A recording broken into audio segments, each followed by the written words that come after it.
የቼዝ አመጣጥ። ቼዝ በአሁኗ በኢንዲያ በ6ኛ ክፍለ ዘመን የተፈጠረ ነው።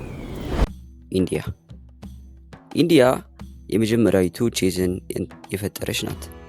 ወደ 6ኛው ክፍለ ዘመን እንሂድና ቼዝን እንየው። ቻትራንጋ ይሉታል፣ ቻቱራንጋም ይባላል። 4 ፒሶች ሲኖሩት የጦር 4 ክፍሎች ናቸው። 7ኛው ክፍለ ዘመን ጋር እንሂድና ፐርሺያ እንሄዳለን። ፐርሺያ ደግሞ ከኢንዲያ የተቀበሉትን ሻትራንጃ ይሉታል። ነገስታትና ንጉሶች ይጫወቱታል። በመቀጠል 10ኛ ክፍለ ዘመን ዩሮፒያን ከፐርሺያ በመቀበል ቼዝን ዲቨሎፕ አደረጉ። ታክቲኮችን ቀየሩ። ለምሳሌ ኩዊን ወደ ፈለገችው እንድትሄድ አድርገዋታል።